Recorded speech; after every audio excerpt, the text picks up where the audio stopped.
Hi guys, this is Gary Chan.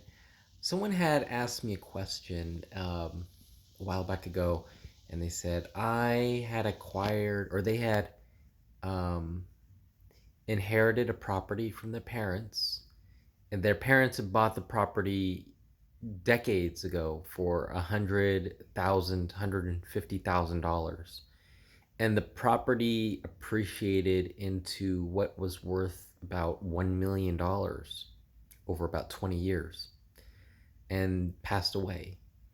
And so an adult, son saying, if I sell the property, what will the tax be on it? And so what happens with the property is it resets the tax basis on the time of death. So, for example, let's say a parent dies today, the tax basis will reset today at today's value. If it's worth $1 million today and they are to sell it at $1 million, that $1 million is completely tax free. Another thing, and you'll have to check state to state, but because in California they had passed a law called Proposition 13, and the way that works is the property taxes only go up about the property tax is at a 1.5%, or it's actually a 1% base, but then they also have like other taxes for the school districts and for maybe they spray pesticides for agriculture and whatever, water tax, whatever. There's like little added taxes on top of the base 1%. So it's usually about 1.5%, but it's a 1.5% of the $100,000 or $150,000 when the parents had purchased property 20 years ago. But the tax base, which is like the value of the property, the assessed value, will only go up about 2% a year based on the economic growth of the economy.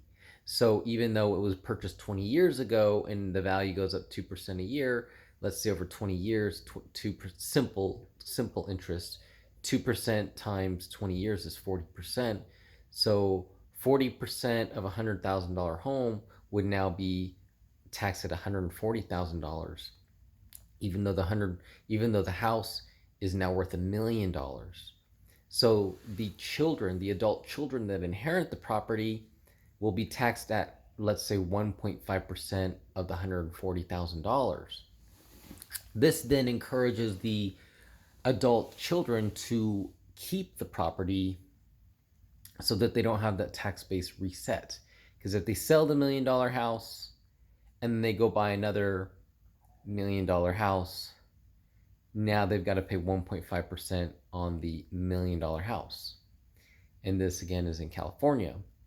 But if they, let's say, there are certain participating counties that allow a seller to buy, let's say they move from LA County, Los Angeles County into San Diego County, and these are participating counties. You'd have to look at see it on the list. There's like 14 counties or something. And if these are two participating counties, they can move out of one county and then move into another county. If they're participating, they can maintain that tax base thing and it won't reset. It gets kind of complicated. But if there is, again, an adult child that says, hey, I want to sell, or they've got multiple siblings that want to sell the property, and then they want to go move to Arizona or Utah, Las Vegas, Nevada, then they're thinking, okay, I'll sell the $1 million house, and there's two siblings, brothers, let's say, and then one brother's gonna get $500,000, the other brother's gonna get $500,000, and they're gonna decide, hey, one's maybe gonna stay in California and go buy another property, and the other brother says he wants to go move to Las Vegas and go buy a $200,000 house of his own. That's like a big little place. That's what they can do. But that is kind of the situation for the tax thing. The tax thing for the IRS and the federal level for the reset basis, where I'm saying, hey, this property was purchased $100,000 20 years ago, it is now worth $1 million, and upon the death of the parents, the tax base resets at $1 million. So if the children sell the house at $1 million and it's tax free, that's at a federal level. That's like pretty much all states in the United States. So anyway, I hope that kind of helps lend a little bit perspective if you are inheriting property and you need to make a decision on what you want to do. Um, I guess that's it for now. And until the next video, you guys have a great day.